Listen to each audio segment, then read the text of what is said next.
Okay, welcome to Liberty and Logos, episode 4.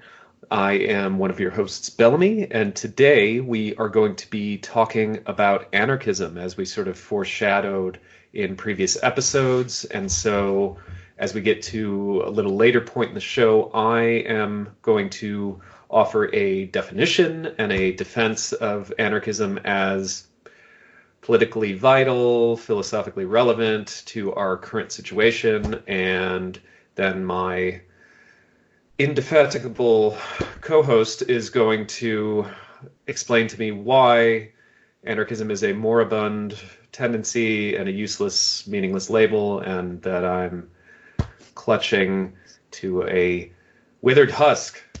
So, and you are, for the first time, coming to us from France.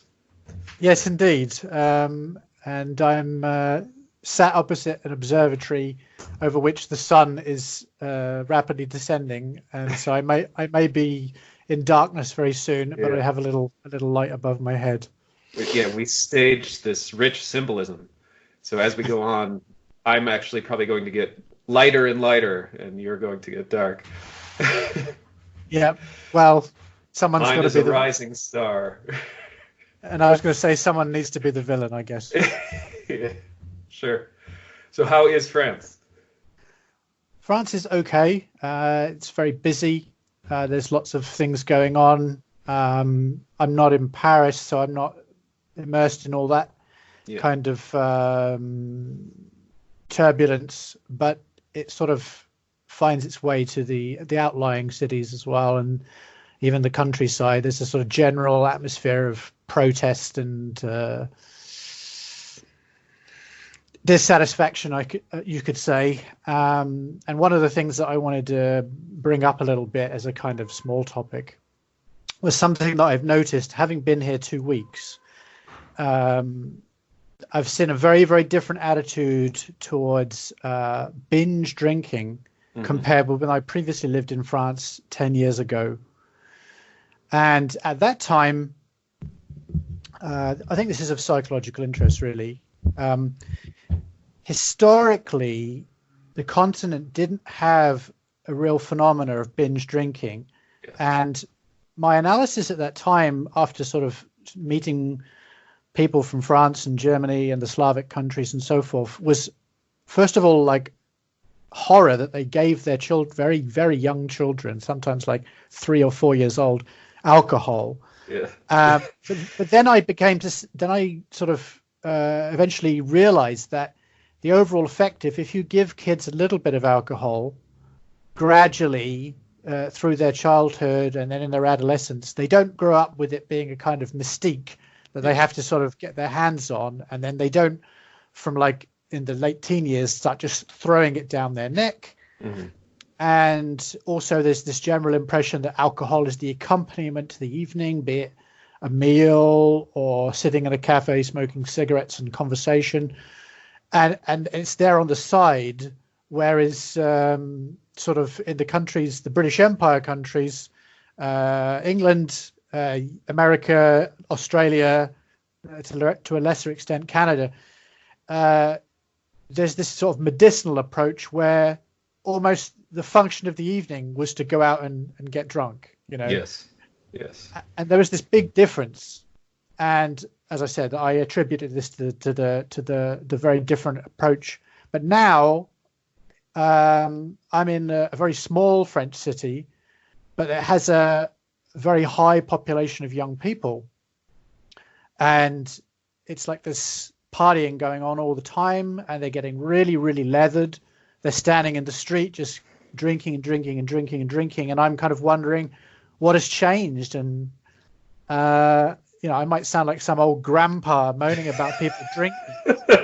But to me, it's like it's a very different picture to one I previously saw. And I kind of wonder where it might be coming from. So, and these are young French people. They're not foreigners. Yeah, they're locals, yeah. I wonder if it has anything to do with younger people maybe going out of the country for some years, coming back, and then sort of importing those cultural habits. And I'm just playing devil's advocate here, looking for something that's other than, I think, the point that we're going to be driving toward. It could be, but for example, I think it was Friday night, when I went out to confront these lads, they were not of an age where typically that they would have been abroad. Mm-hmm. These kids were like, I think they were under 18, Okay. and they were really, really drunk. And then I got the impression that this is just something they do all the time, and it seems like hanging out on the street getting drunk is an increasingly common phenomenon everywhere, really. Mm-hmm. So. Yeah, and I mean, I can attest to exactly what you said in terms of my own experience, where I did not have alcohol at all until I was 15, I believe. And then my first drinking experience was going into my friend's parents' liquor cabinet and taking a few shots of multiple different bottles to try to obfuscate the fact that we were drinking it and getting incredibly hammered.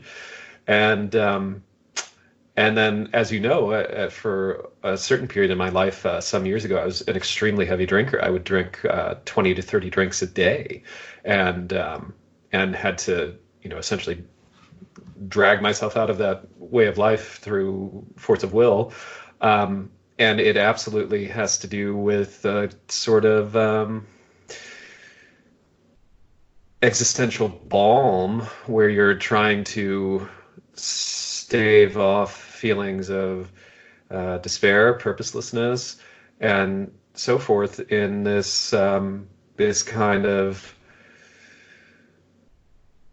episode of induced ecstasy. And I'm not anti-alcohol by any means. I think there are perfectly healthy ways to consume it, which I believe I practice now. And I'm also not anti-partying necessarily if it's done in a culturally coherent, convivial context. But the typical bar crawl is not necessarily that. And again, I don't mean to sound like some sort of Puritan either, but that cultural shift to me seems very significant. And I'm curious if you have a hypothesis as to why that might be happening.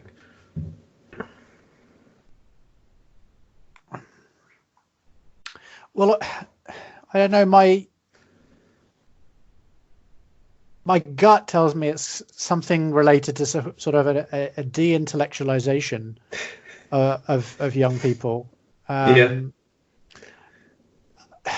So we're talking about 3 spells living in France. A period of 2 months in the year 2000. For you mean? Yeah, for me. Uh-huh. Then a period of a year around about 2009, 2010. And so it's like each one is 10 years apart. And in the first 2, the young people seemed just interested in being alive and discussing ideas and having conversation. And when I was in Paris in 2000, you could just literally approach people if they were a similar age to you and there was a reasonable vibe, and just say, hey, where are you going? And tag along with them and like make friends immediately. And everything is kind of now a bit more shut down. And I just feel like it's this medicinal approach. Like they just go to the bar because kind of that's what's meant to be done. And this idea of going out for the evening and having a conversation with maybe with a little bit of wine, but it being kind of really the side focus has altered a lot. And I think,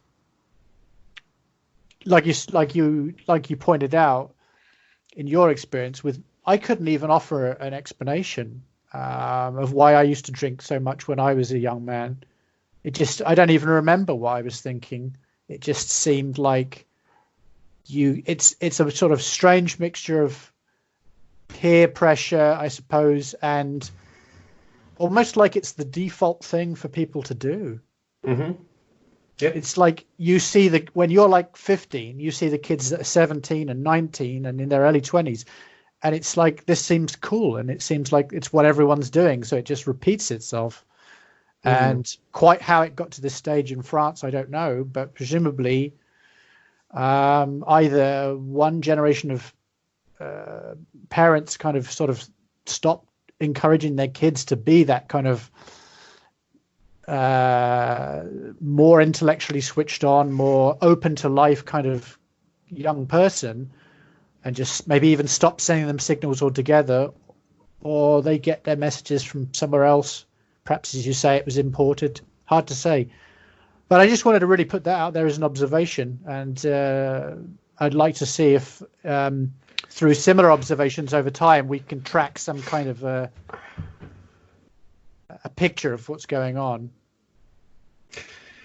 Yeah, I think there are a couple other things here. One is the degeneration of intergenerational community and conviviality, and I'm guessing similar phenomena are occurring in Britain and France, but I can certainly speak to, in the United States, the fact that intergenerational socialization is,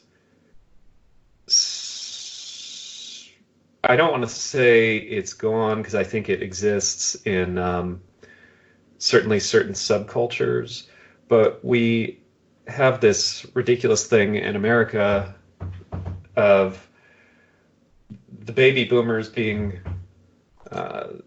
so determined to send so many people to undergraduate university, which has been just a total social economic error. And now we have this debt bubble. We have people who get an education and find no work for their education. But what you do there is you cluster all these young people in this very artificial social setting that is never going to be reproduced at other points in their life, where the entire culture is partying, and then that sort of normalizes it. And it if you actually had them socializing with people of the generation above them and below them and maybe two generations above them, this kind of ridiculous anonymous promiscuity and binge drinking would not be normalized, because you'd have them embarrassed to behave that way around people younger than they are, and you'd have people older than they are saying, "What are you doing? This is silly." And that again, to tie it back to the state, if the state gains every time social institutions or social structures other than itself are erased, right? And it doesn't even necessarily have to be in thought of in conspiratorial terms, although I think some of that is happening. But you can think of it just in evolutionary terms, where if the state is a sort of social organism unto itself, it wants to outcompete other things that compete with niches that it can occupy and sources of energy it can draw from. And so over time, you're going to have an effect where it erodes those institutions and expands into them. And so you have these state educational institutions and stuff soaking up people's time and energy. And if it can wipe out these extended family structures, these local community structures, it gains, and we see that happening. I guess what has happened is that you've got this a mixture of these things, some importation of culture, and then them spending longer at university. Therefore, this binge culture becomes more pervasive and so forth. Yeah, and I think for example, if we think again, not in conspiratorial terms, but just like theoretical terms, the French state are very happy with kids just drinking rather than joining the Yellow Jackets, for example, because that would be, it's a safe thing to have. Yeah, okay, the police have to make sure it doesn't lead to the smashing of cars and things like that. But if they just stood on the street getting hammered, it suits them down to the ground, really. Yes. Yeah, and that's the soft power aspect, right? So we live in, you in the case of the UK and me in the case of the United States, in these very permissive societies, right? And with the sort of new cultural morality, it's one of the worst things you can do is say you don't like something or you disapprove of something, and so that contributes to this general social atmosphere where, the typical person's day, I don't think it's an exaggeration, is get up, you hit the caffeine, get in the car, you listen to the radio, go to work, you work, you fuck around on the internet if you have a desk job, or you come home, pick up some alcohol, you watch porn or Netflix, you go to bed, right? And the alcohol contributes to this kind of perpetual noise in your head. And I think one of and we're talking here about someone who is perhaps economically, comfortable or maybe a little precarious, but not desperate. And so someone who hypothetically has some room to maneuver, some maybe a little bit of a safety margin to resist certain aspects of society, to even start having conversations with the people around them about how they don't like various aspects of what's going on. But if the alcohol is yet another thing to just take up that existential space and not have you have to sit with the difficulty of silence, the difficulty of quiet, of reflection, then it functions as a form of soft power. And again, it doesn't have to be thought of as coming from a place of deliberate machinations on the part of the elite, but they're happy to have these things like pornography and alcohol be proliferated through society, just to let the little people have their time occupied. Mm-hmm. Yeah, almost like a sort of Brave New World type concept, really. Yeah.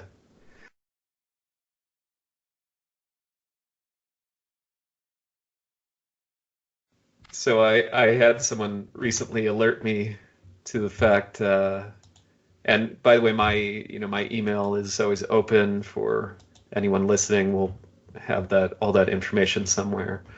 It's actually an older article from September 2018, but my understanding is they've touched on this topic a few times, and it's the fact that Teen Vogue is talking about anarchism in positive terms. And I was saying before we got onto the show, we were just chatting for a moment, and I'm assuming the Teen Vogue readership is people, primarily girls between the age of 10 and 15, I would guess. And so one has to wonder a bit about how and why it is that Teen Vogue is talking about anarchism in rather positive terms. And they even, in talking about it, talked a bit about the history and actually talked about Proudhon and William Godwin and even Max Stirner, Voltairine de Cleyre. And so, I mean, they are framing it in, terms that we would have various ways to pick apart. And I don't particularly want to go through the whole article to do that, but at the same time, they are giving the readers leads where they can actually go and find the books by this whole list of thinkers that they gave, and could actually educate themselves about it and go above and beyond the version of anarchism offered by Teen Vogue. And so one has to wonder, okay, how and why is this happening? And what does it say about the state of anarchism right now, that rather than, say, at the beginning of the 20th century, where in Europe and the United States, anarchism was treated as this kind of object of horror and was portrayed, in the case of the United States, as these are crazy European immigrants. Terrorists. Yeah, and terrorists and it was often framed in terms of foreigners too. These Yeah. are people who are not dyed-in-the-wool Americans. They're these crazy people from the motherland and assassins, and they need to be thrown out of the country. And indeed, many of them were thrown out of the country. And so, how do we have, in the space of 100 years, it seeming, I guess, so unthreatening to popular media organs that it's actually praised as something admirable for kids to get into. And I don't want to overstate this. This is one publication, but it is a big corporate publication. So do you have a working theory before I sort of offer my own thoughts? No, I was setting you up to. Okay, so again, like you can relinquish yourself of the burden of finding whether this is highly conspiratorial or just totally organic, while you focus on the more important idea that this does have one very important long-term effect or it's part of some kind of pattern whereby elements that are at the fringes of or sometimes outside acceptable norms and so forth just get gradually roped in. Exactly. Or even very, very suddenly lassoed in, and then once they're inside of it, it's more manageable, and just on account of it being inside of everything, it just seems less of a threat, and it's okay now. It's no longer seen as being this outside thing. And there's a couple of previous bits of writing that I've done that I would bring up at this point. One was on how revolution in music is often used as a symbol. Okay, and you've got these punk bands that claim they're anarchists and they want a revolution, and very soon they're signed to a global record label and they're just smashing up hotels. That's an example of how even if these bands originally did have this like down with the system and they really felt like they meant it, either they didn't really deep inside, or else they just kind of lost their way as they were handled by the sort of artist and repertoire men. And then the second idea that I had about all this was when I wrote about what I called pipers and oh Christ, what's the other word? And pipers and catchers. And I invoked the ideas there. You've got the Pied Piper of Hamelin and the catcher in the rye. And in both cases, you have these people who their job is to, when they see people going in a direction that they don't want, that they steer them in another direction. And you could see this as being something which is well-intentioned. And like in the case of the catcher in the rye, the main character, he sees his role in life is to kind of persuade people not to, don't get bummed out, don't go too far away, try and stay in the mainstream. And so he's doing that for good intentions. Of course, the Pied Piper of Hamelin is doing it for nefarious intentions, leading people away to lead them to their doom, essentially. But I think that whether you look at this as something like with paid shills or social engineering or just well-meaning people, it's this attempt to take these ideas and say, well, there's some good things in this, and by bringing them into the mainstream, either intentionally or inadvertently, they just kind of nullify them. So that would be that was a long-winded way of saying that would be my first guess at saying where this is coming from. Yeah, I agree with you. And I just want to comment and clarify in the case of saying in the cases where hypothetically it's coming from good intentions, that might be people who sincerely admire aspects of the tendency, but then say to themselves because of their own political position, but let's take it a little more this way and kind of shave off the rough edges a little bit and put it toward this more pro-social function, right? So what I see is, whether for nefarious or self-perceived benevolent reasons, and it can vary case by case, this kind of steering anarchism into sort of strict Antifa type form, where rather than, and I want to be careful and say, I understand why people would engage in community self-defense, and there are many ways in which I think that's great. And I think as radicals, we have to learn to defend ourselves from various forms of aggression. And if someone is being aggressive toward you and you feel threatened, and this is the sort of form that takes, then that's great. But it's clear to me that in many cases what's happening is going out to antagonize situations where people are just engaging in political speech.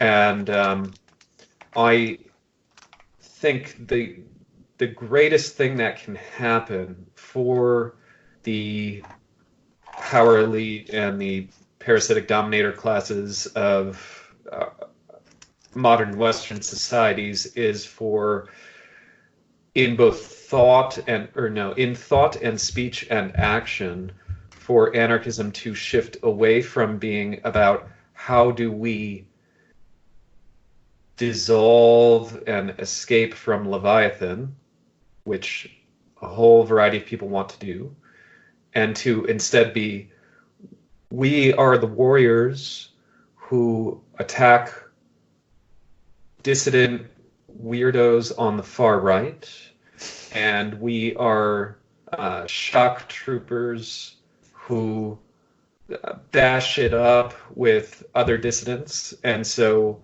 all of that energy gets shifted toward what really ought to be a, unless you are under immediate threat, which that qualifier is there, really ought to be a sort of tertiary or quaternary goal for anarchists. And the attention and the energy and the action goes off the would-be masters of the universe, and it gets redirected. And it gets redirected in a way where the affect, the feeling, the energy still feels like it's there, right? And it is still there, but it's being misdirected. And so I guess this would be a case of the catcher in the rye. I don't know. And so I think that can be done, again, nefariously, or I think it can be done by people who really do think the most dangerous things happening in the United States are Richard Spencer speaking at a college, because we know if Richard Spencer speaks at a college of 10,000 people, that by the time he leaves, 2,500 of them are going to be jackbooted fascists marching in the street, and they're going to start, converting the gymnasium into a crematorium, and it just this kind of enormously exaggerated idea of the power that someone like that has when basically every single social institution, media organ hates him, and he gets punched on the street just for walking around. And Rolling Stone says it was fantastic that he got punched on the street, and this person has basically no power except that he can go on YouTube, but it's framed completely differently, and and the thing is, I know just from saying what I said just now, I'm going to get a whole bunch of hate mail, hate comments, and that's fine. We welcome that, and if you have something thoughtful to say, then we will read it and respond. Well, I guess at this juncture, probably the most helpful thing to you to offer you a lifeline is that by the end of this episode, it will be me that will be seen as the far greater reactionary, and therefore at least At least the lion's share of the vitriol will be directed at me, no doubt.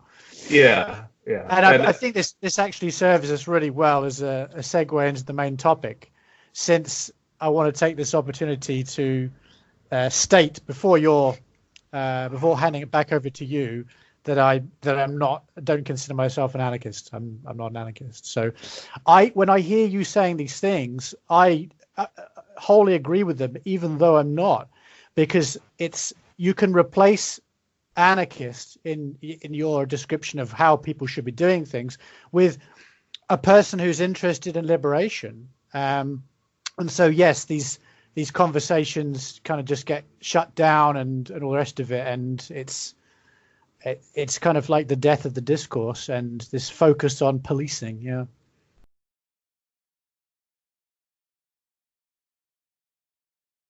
So here is why I think anarchism is what it is and is important, and I think ought to be a sort of,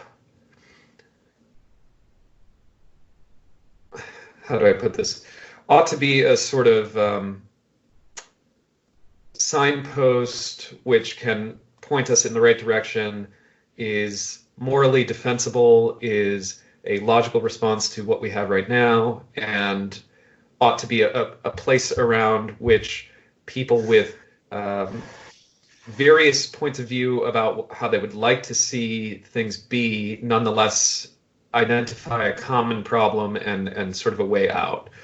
So I'm going to give first a broad definition that is sort of the minimal to which one ought to agree to even have the label, and then I will give a later, like a more fleshed out one that I think is a more robust form. So I think anarchism is first an ethical philosophy, and it's a set of ethics that then imply a political philosophy. So it's first ethical and then political. And anarchism is, I'm anticipating your criticism a little bit, is not one single view, but it's a cluster of views that point roughly in the same direction, and that cluster includes things that have different intellectual histories. So it's sort of a polyphyletic group, right? I think it involves at minimum a belief that human nature allows for realistic chance for mostly voluntary and peaceful human cooperation. It allows for a chance for spontaneous order, and that human nature therefore has enough positive qualities to act as the basis for community.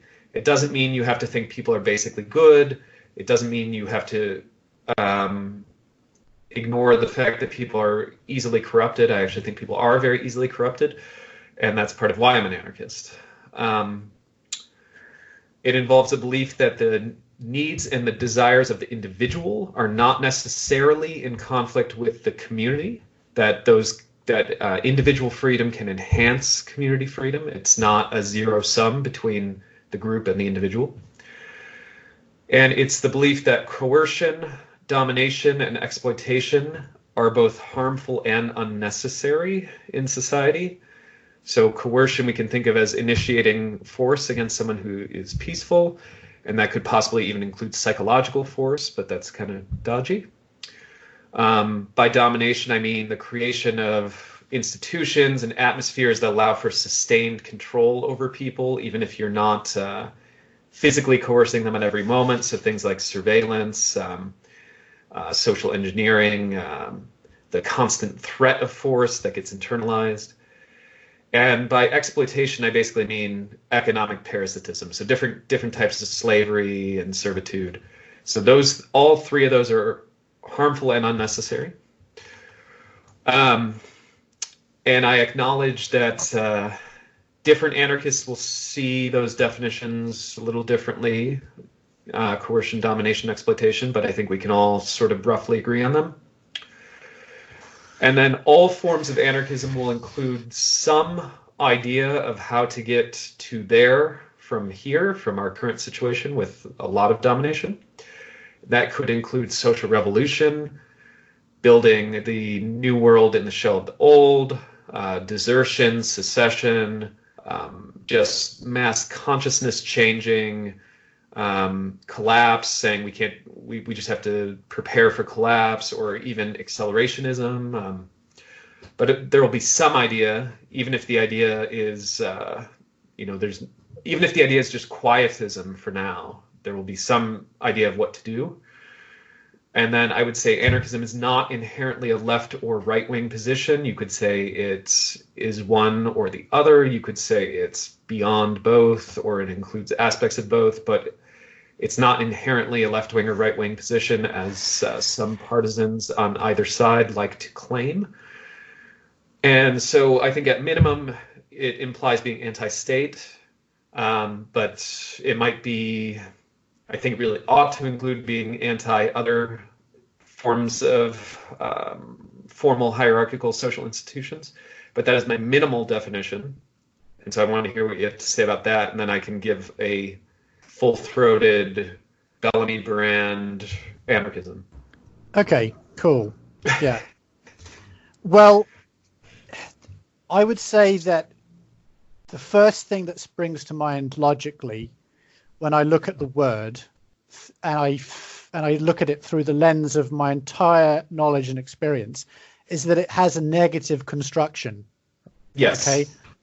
And this is not wholly unrelated to your definition, because your definition overall can be seen as like we are somewhere, and you detailed the domination, the exploitation, the coercion, and what do we do about it?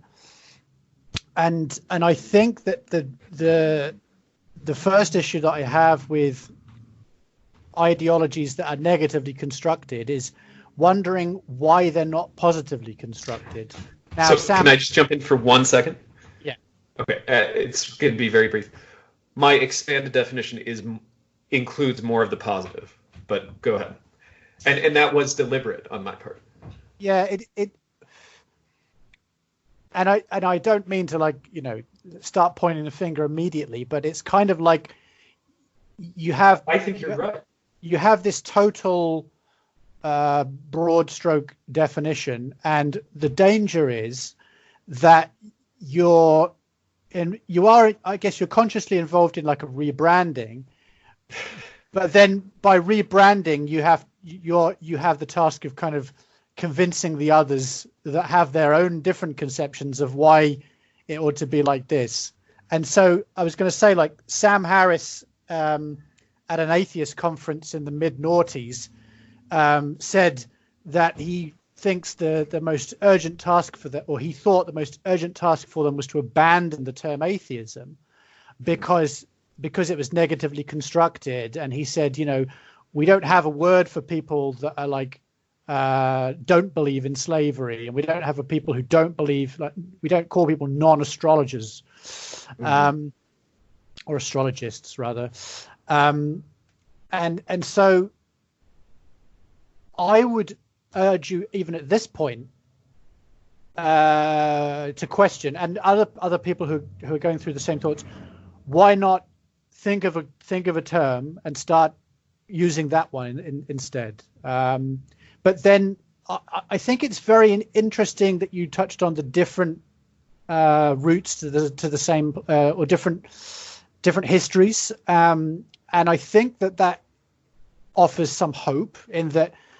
Yes, from the right anarchists with their roots in classical liberalism, and with the left anarchists with their roots in kind of revolutionary politics in the 19th century, a kind of, maybe, even if we kind of give some benefit of the doubt and say that they're kind of gravitating towards somewhat similar ideas, I still think that those historical roots occupy an important role in shaping how people think about it now and how they might respond to such a rebranding.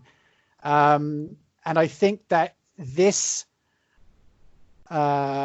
different historical roots and how the clusters, if you like, or the different elements of the cluster point in the roughly same direction, but maybe have sort of different nuances and different goals, I think that it is grounded in that these different histories do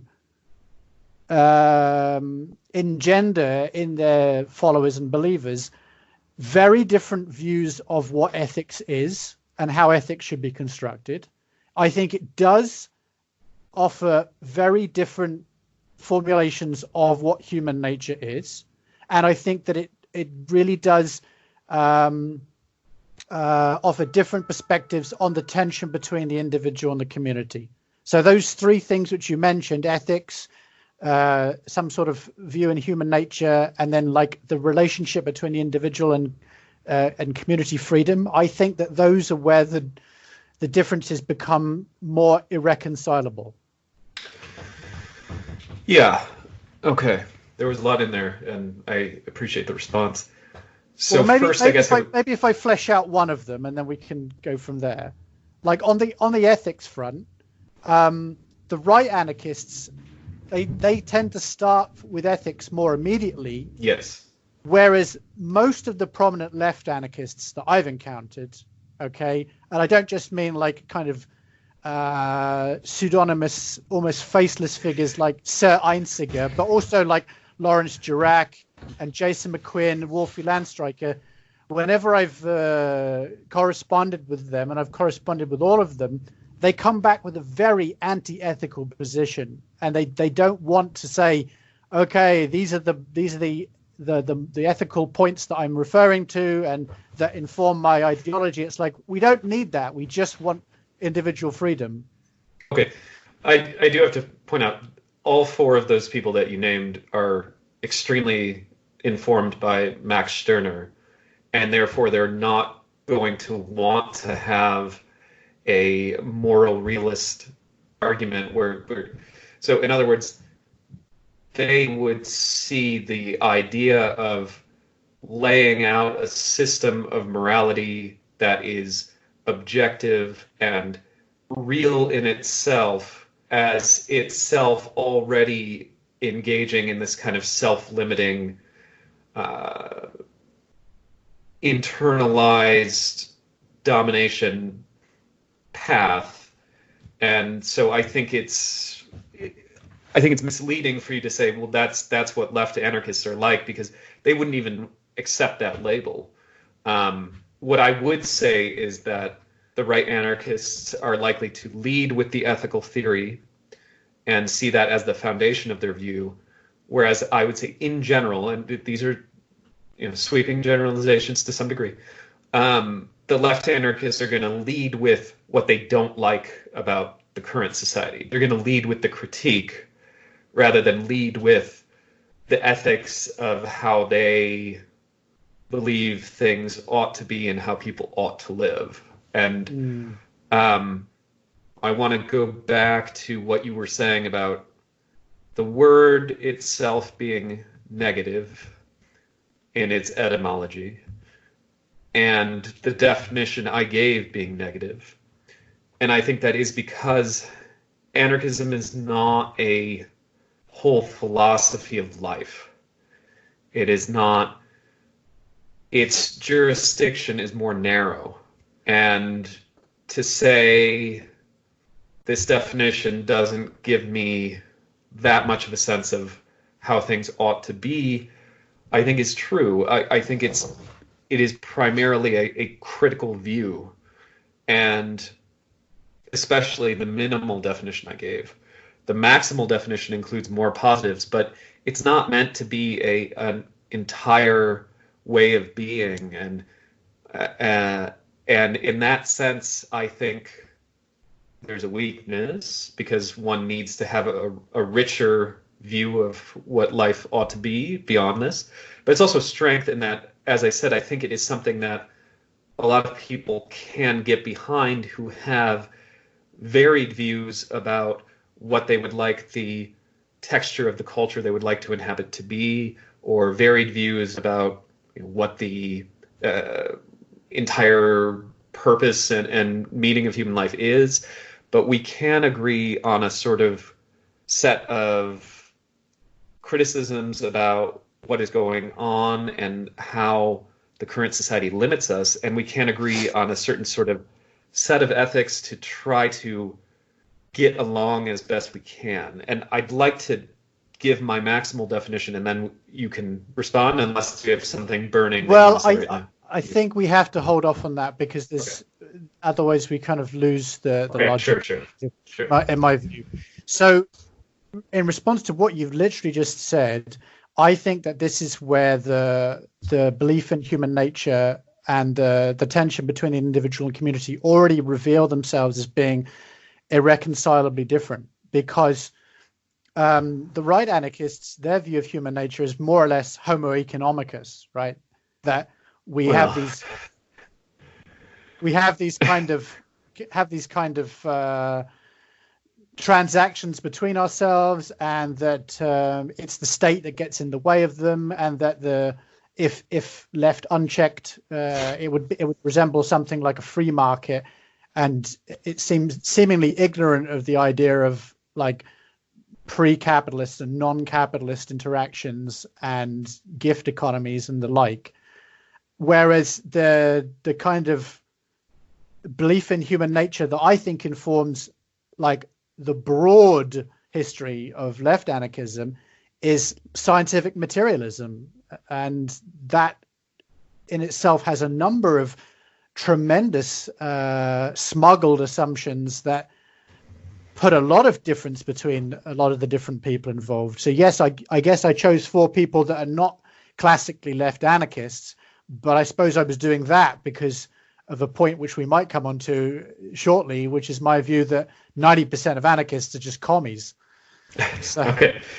So I agree that there is a tendency toward homo economicus on the right anarchist, but I don't think you're painting with a broad brush on both sides. So I don't know that someone like, say, Tom Woods would say, "Oh no, I feel almost certainly he would respond with something like, "Oh, that's just one aspect of human nature, and yeah, we talk about economics a lot, but I don't think economics is the dominant force of life." I'm not sure what he would say. I'm being charitable. And as far as the left, I think with someone like Mikhail Bakunin, you would have a very materialist view of human nature, in part because that was the intellectual vogue at the time in European literati circles, right? But you would not have that with, say, a Leo Tolstoy, who I think could be said to properly belong on the left of anarchism, and who rejected materialism and who was informed by an idiosyncratic form of Christianity. So I would respond to what you just said there with a kind of yes, but I think there's something more robust on both sides of this rough divide that we're making of anarchism. And I actually think maybe the bigger difference and the more fundamental difference between the two views of human nature, you sort of drilled down to a more high resolution level, but I think the broader difference is something that I talked about on a recent blog post of mine, where I said, what do left and right really mean? And I think the left anarchist view is mostly, not entirely, informed by what Thomas Sowell, the economist, talked about, the unconstrained view of human nature, where if we can just, in this Rousseau-type way, throw off the chains and abolish the institutions and this creative destruction, if we can just throw off all the things that are limiting us, things will sort of fall into place. And that's why the social revolution idea and the insurrectionary idea is popular on the left or post-left informed strands of anarchism, because all we have to do is abolish what is restricting us, and then somehow things are going to work out. Whereas I think the right anarchism is informed by what Sowell called the constrained tendency, the tragic view of human nature, that humans are easily corrupted. Barbarism is one or two steps away, and that's why all the change we do has to be, and both we're stereotyping both sides here, but the change has to be subtle and careful, and we just kind of want to well, actually they are into secession, which is more dramatic, but the threat that they see, I think, comes into more a sort of easy lapse into violence and chaos, which is why they tend to be very skeptical of revolution. And then you have people like Benjamin Tucker who were kind of in between. Well, yeah, there's a number of people who I've always thought of as in between, like Godwin, on account of the fact that he was so early. Yeah, his kind of articulations, although they were of that kind that you've just described, let's just kind of fix humanity. It was kind of pre-economic, really, and he didn't make a lot of reference to economics, whereas most of the later ones were almost entirely focused on economics. And Proudhon was very much concerned with how it all needed to work in order for things to be right again. But I would consider him an in-between figure as well. Yeah, well, yes, certainly, but I think on the human nature front, he's more or less kind of like the problem is structural, and therefore it lends him more sort of fraternity, I suppose, with the right, who are kind of like it's the free market. He's market friendly. Yeah, and I just before we move on, I wanted to throw in one little thing. It's from Twitter 4 days ago. It's a retweet by Tom Woods. Okay, the original poster was a guy called Eric July. I know nothing about him, but it's the essence of this post, which I think demonstrates my point about the right anarchists. Woods is quoting this guy who says, quote, Jeff Bezos is not stopping your stupid ass from making money. Wealth is not a fixed pie. You're just an envious bum, and the bums will always lose. And so, close quote. And so I feel like Woods is retweeting that in support of the idea that it's the fact that the free market is not allowed to go forward and you're lazy and it doesn't work for you. There's a whole load of elitism in that. Which is one of the things that eventually turned me off about the libertarian right, in that they make no allowances really for the fact that if all the states disappeared tomorrow, that some people would have everything and some people would have nothing, which is a huge hierarchy. So that even by the most basic broad stroke definition of anarchy, without any hierarchy, it just seems like, how could that possibly work? Yeah, I mean, what turns me off sometimes about that tendency is not acknowledging the enormous historical effects of things like conquest and land theft, and the fact that whole groups of people were barred out of interfacing with the normal economy, and there's been this intergenerational transfer of wealth and access to means to gain wealth. And if you push at a right anarchist, most of them will acknowledge that, but they don't lead with it. It's sort of, they bring it up when if it comes up, they'll respond and say, oh yes, of course those things happened. But then you get something like that sort of tweet that suggests, if you are not wealthy, it is entirely due to your own personal characteristics. And this, I guess, is the difference between the egalitarian and the inegalitarian view, right? Of basic human nature. And I am someone who says, of course, people have different abilities, they have different talents, they have different proclivities, and to try to enforce some sort of equality of outcome would be a disaster. It would require social engineering. It would require bureaucracy. There's no way an anarchist society is not going to any anarchist society is going to have to grapple with the fact that yes, people have have different abilities. Some people are more charismatic, some people are more intelligent, some people are more athletic, some people, and so that's fine. We can table that for another day. And I think the right anarchists are engaged with that more realistically, but sometimes they say these sort of comments like that seem to me incredibly tone deaf, right?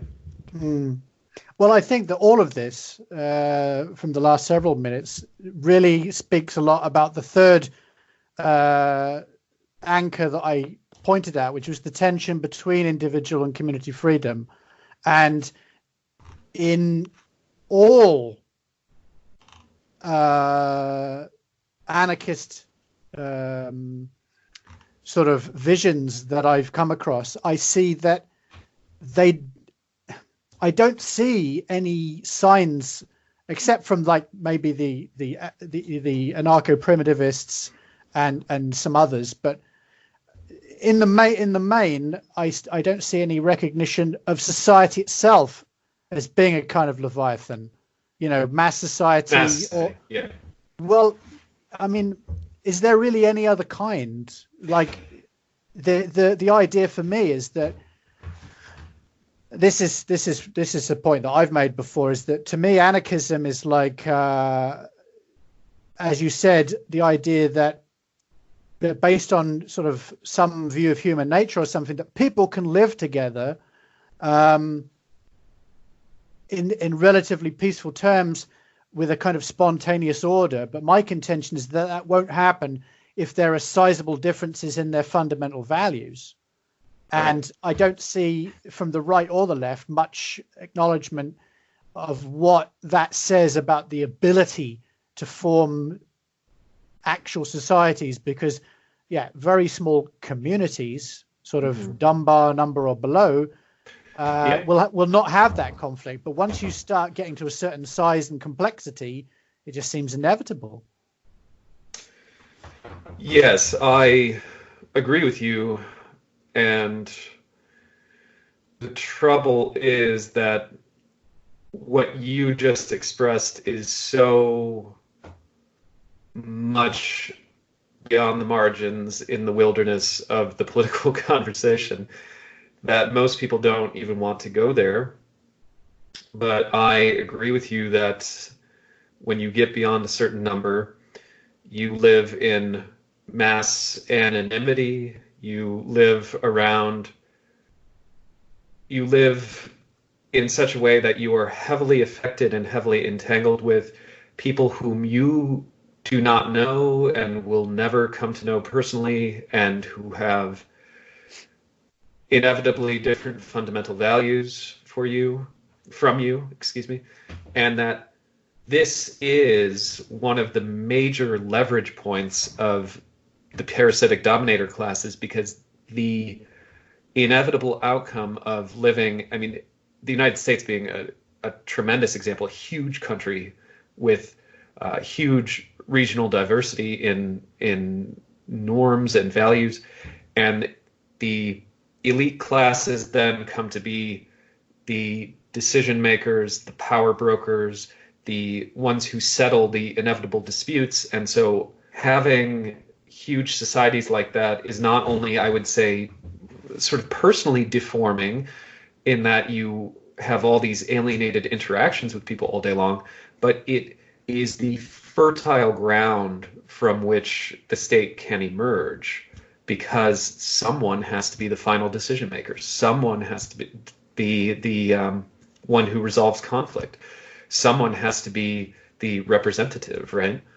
And so I completely agree with you, but I almost feel like this would have to be its own episode. And I don't think it's only in the anarcho-primitivists discourse that this is talked about. They definitely have sort of maybe pushed it the hardest, but I think you see it in things like Bolo Bolo, for instance, a similar idea that people ought to self-sort, that the basic community unit should be smaller. I think their number was 500 rather than 150, but I mean 500, I'd be happy with that. So. Yeah. So can we zoom in on the 90% plus of self-identified anarchists, which I'm saying they're basically commies, because it ties in with a lot of. Go ahead. Can I first just give my full-throated definition of anarchism?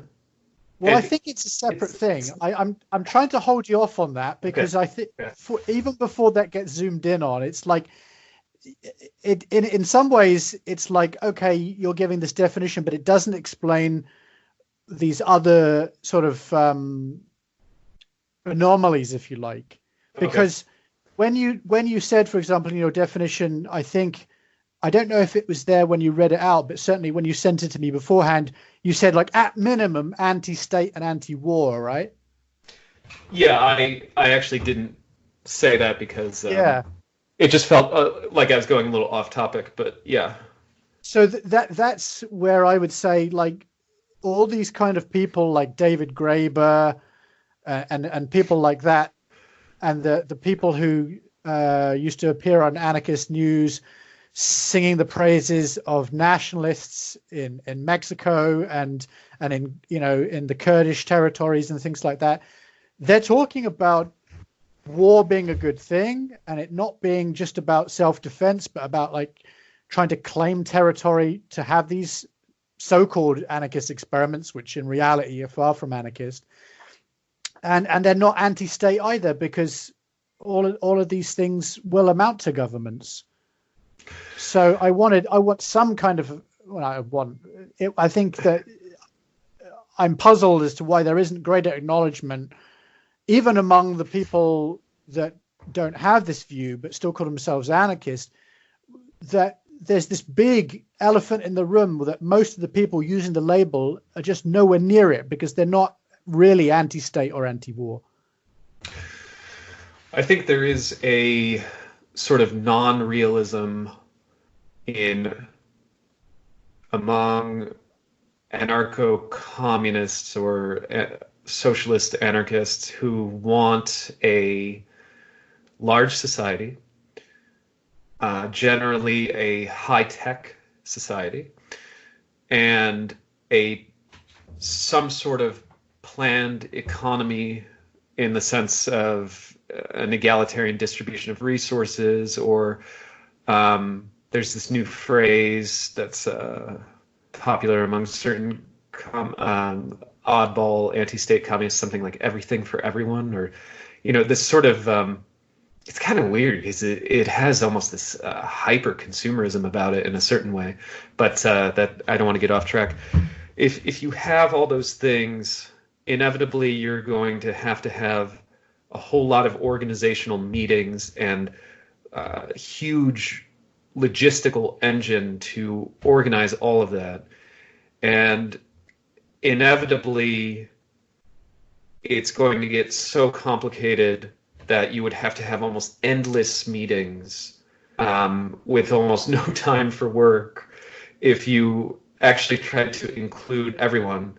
So then you're going to be forced by just the raw numbers of it to start having representatives and committees, and then you're going to have the iron law of oligarchy and the iron law of bureaucracy take over, where those corruption will set in even if people have really good intentions at the beginning, and you're going to get the people who are the most bureaucratic and power inclined. Like you're going to get an evolution of an elite, and it's going to turn back into a state. And I think it would turn back into a state quickly. And you would need an enforcement arm, because you have all these committees making all these complicated decisions, and they have to make sure that people actually do them when they make them. Otherwise, the whole thing is going to break down from inefficiency. And so then you're going to need some kind of people's defense force, right? So to me, if people want to have communism or socialism because they simply think it's a moral good in itself, your society has to be small. It has to be really small. Otherwise, you're going to have representatives. And that Okay, whole well, cycle. Go ahead. yeah, well, you've kind of done the favor that I wanted by implicitly acknowledging my view is not 100% incorrect about this being kind of communism. So I will reciprocate in a transactional manner, and say you now have my full blessing to go ahead with your revised Well, definition. I just want to give you one more chance. Was there more you wanted to say about how these people are implicitly communist and not really anarchist at all, or? Well, I mean, if someone wants me to sort of, that's a separate matter. I can go on to that in another time. But I suppose the one thing that I forgot to say was that's why I see it as being an irredeemable brand name, because it's just tied up with all these people that basically were communists. And so if you want to go and talk to, the average American, millions of whom would have to be convinced for any of this stuff to become remotely reality, they're going to, if they don't immediately think of like black boot wearing, bomb throwing nutters, that if they've got any kind of view at all, it's going to be, well, what's the difference between an anarchist and a communist? And like, But this has to do with the Spanish Civil War stuff, So this has to do with America's particular history, though, right? But I guess in Europe, the anarchists and the communists are basically sort of totally in league.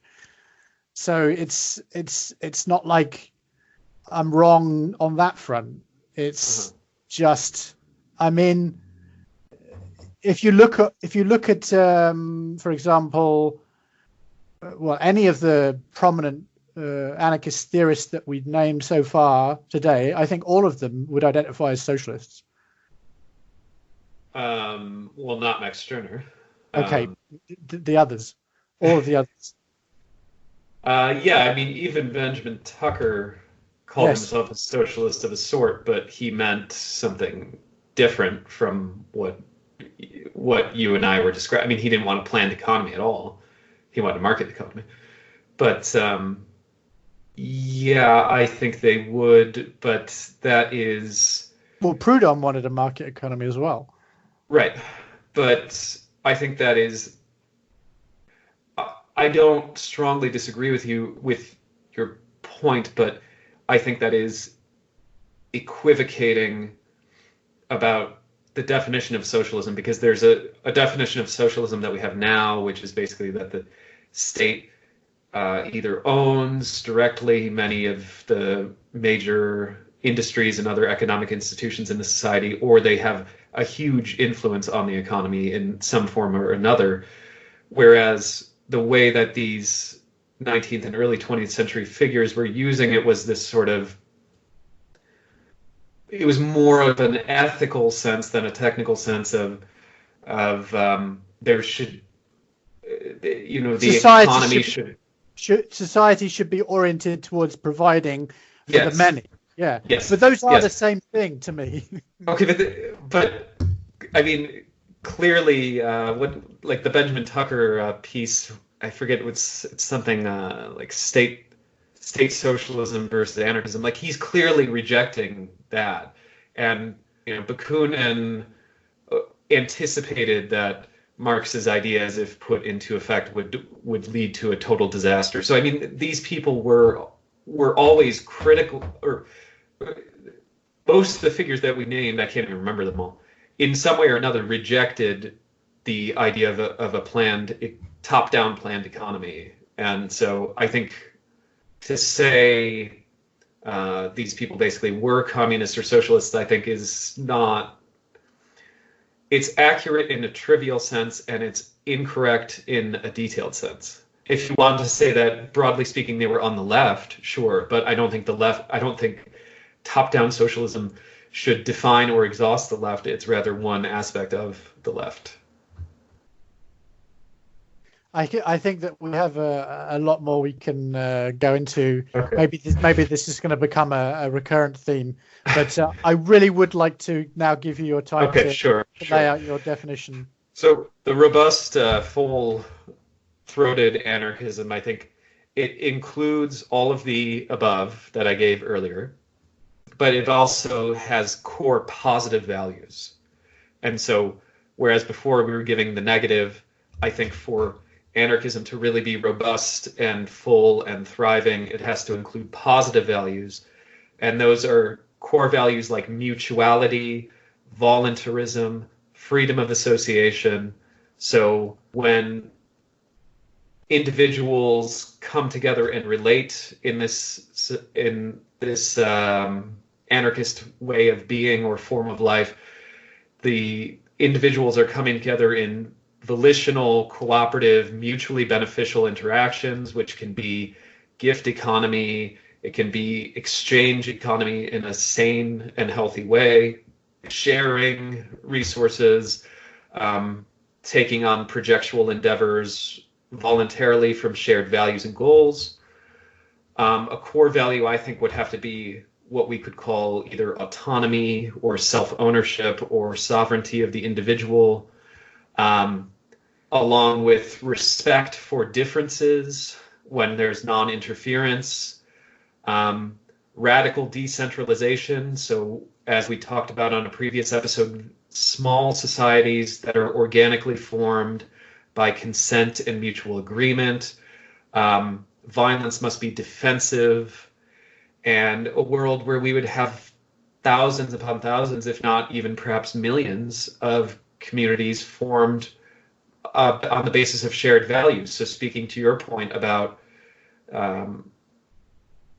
for authoritarian institutions not to form, there need to be robust cultural institutions that are organically formed, that are about shared values, that are a shared way of life and vision of being, and I think that can only happen now in the crisis that we're in now by mass secession and consentient communities forming. Another core value with a long history in anarchism, direct action, right? So acting without the presence of alienating institutions to accomplish social community goals. Something I spoke to on that I've been speaking about recently because of my dismay about North American anarchists today, a commitment to open inquiry and discourse.